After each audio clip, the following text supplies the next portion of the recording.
Should I tell her or you?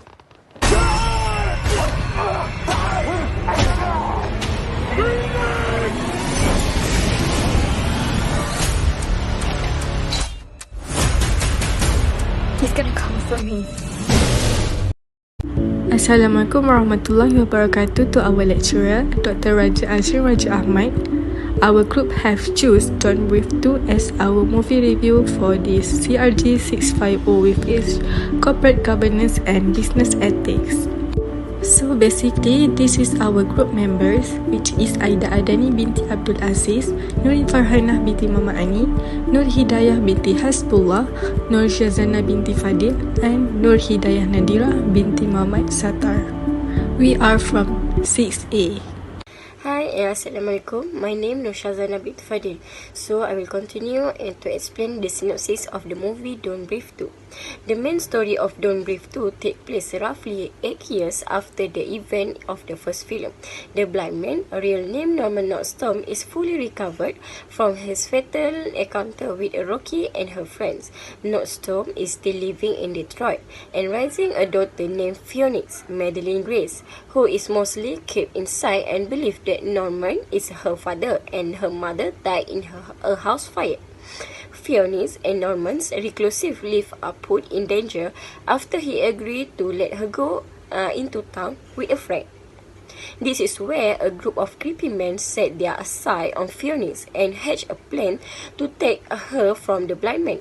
But neither of them knows that the leader of the group, Ryland, which is Brandon Saxton III, is Phoenix's actual father from before Norman found her after her original home burned down. Okay, next, Don't Breathe 2 builds towards a complicated final that puts the blind man in a position to save Phoenix, whose real name is Tara, from her real parents. The antagonists reveal that Tara's real mom is still alive but slowly dying from the effect of the house fire and poisoning caused by regularly cooking meat. Tara's parents' plan is to use her heart as a transplant for the mom, who is the meth lab's cook, so she and their drugs business can stay alive. However, the blind man arrives before the illegal operation begins and shut off the power. He proceeds to kill most of Ryland's henchmen and the doctor, while Ryland accidentally kills his wife in the couch.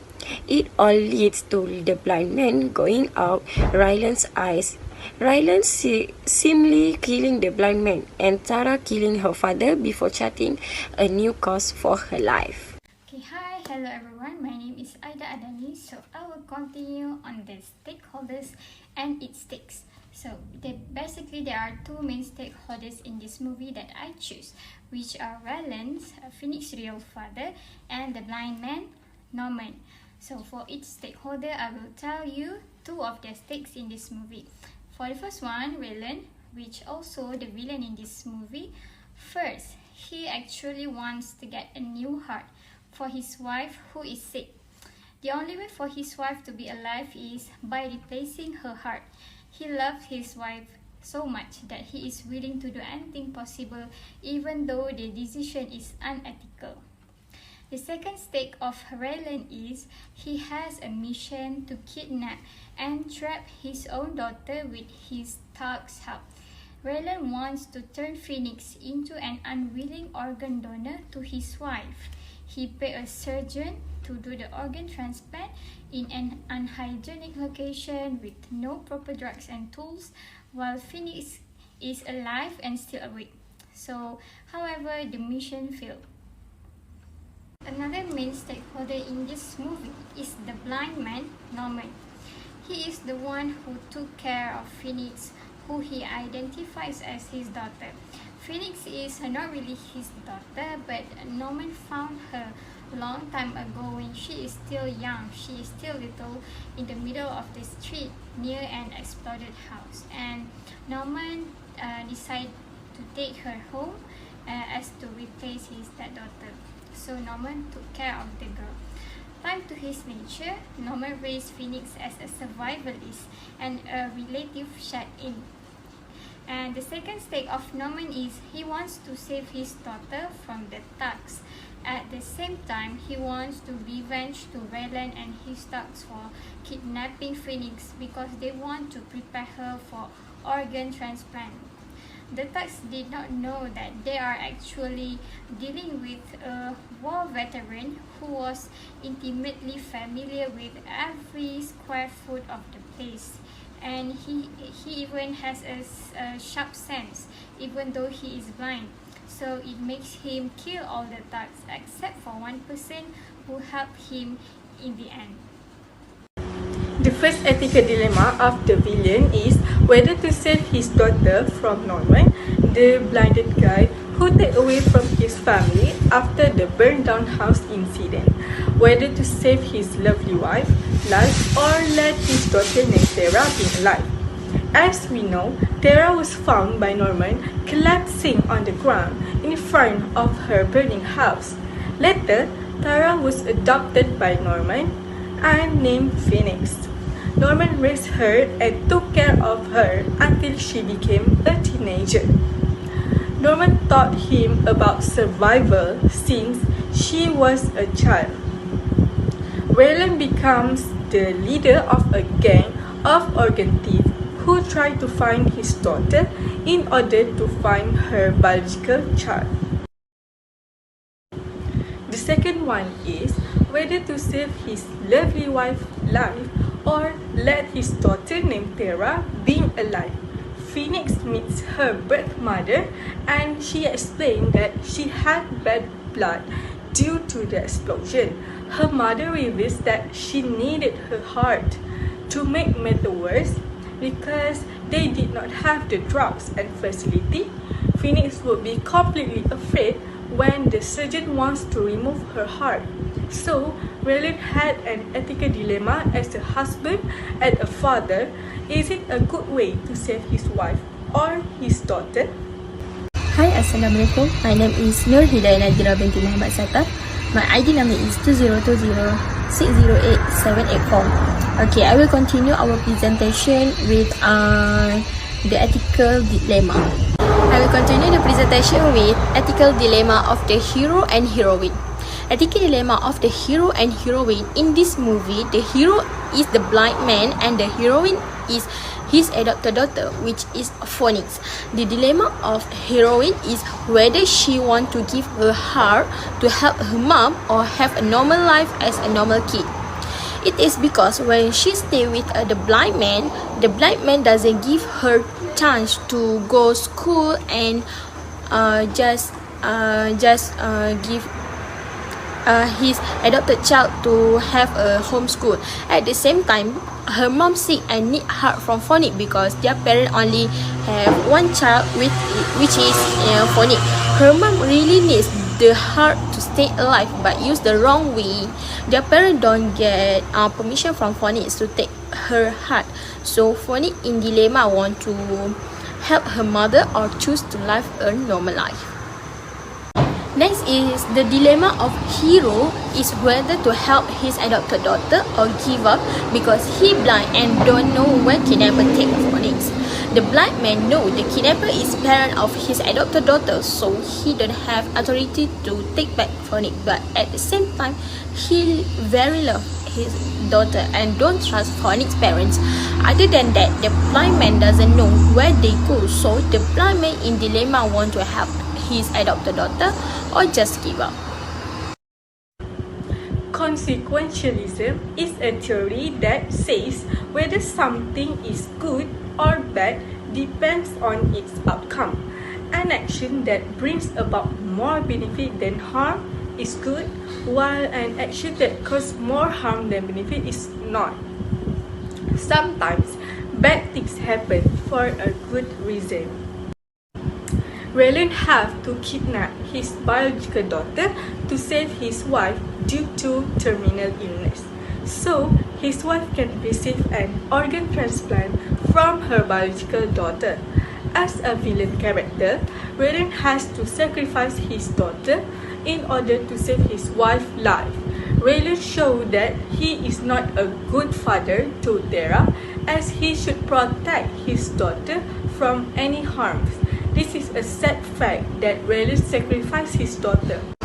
The blind man knew that someone wanted to kill him because when he knew his dog died, was killed by the kidnapper.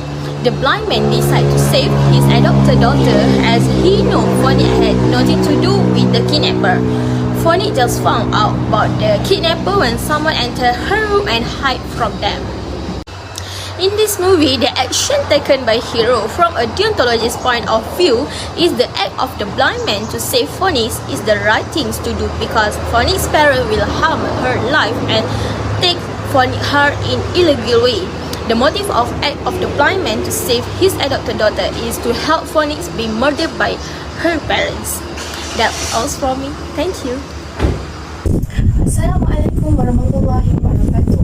My name is NURHIDAYAH and I will continue explaining about the ethical action based on golden rule in Don't Breath 2. So, what is a golden rule?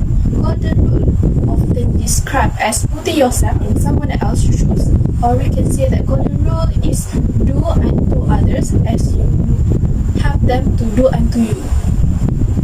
Now let's move on to the next slide, which is we will relate the golden rule in the movie, which is in Don't Breath 2. So the first ethical action that we see is we need to treat others with respect if we want to be respected. So in this movie, we can see that instead of trying to kill Norman, which is the blind man in Don't Breath 2, Raylan, which is the villain in the movie, should be thankful and make peace between them. So for second point, which is be a good father. Why we choose this statement? Because if you all watch this movie, you all can see that Raylan, which is the father of Onyx, he wants her daughter hard to make sure that his wife alive. But the action that Raylan take is illegal because he take it without permission of her daughter. Next is be kind to others and yourself. So if Raylan are kind, which is not involved in murder, do not do any violence, and do not kill the main hero, it can improve other people's life, and also in return he can reap the benefit at the end. Now we will proceed to the next slide, which we will focus on the villain feelings based on the action that they did in the movie. So the first feeling that the villain should have felt in the action that they did in the movie is first forgiveness. Since Norman has arrived warnings like his own daughter, Raylan, which is the villain in the movie, should give Norman a forgiveness as Norman taking care of his daughter with love and safety until she becomes a teenager and able to survive. And then second is shameful, which is Raylan should be ashamed of his action in trying to steal his daughter's heart by betraying his daughter's loyalty. And next is guilty, which Raylan should feel bad for being rude to others when they are being nice to him. I think that's all from me. Thank you. So here the conclusion of the movie. Don't Breathe 2 ending is really about family finding a home outside that once someone is born into, and even forgiveness. The entire movie is built into around Fiona's two very different fatherly figures. While they battle for her affection, Phoenix is also contemplating going in a completely different direction to start her life anew. In the end, she chose to do just that, but also keeps a part of her past with Norman by deliberately choosing the name she gave him. After spending the last 8 years with the blind man and watching him rescue her from the death, Phoenix comes to realize that her life with Norman was better than what she would have had elsewhere.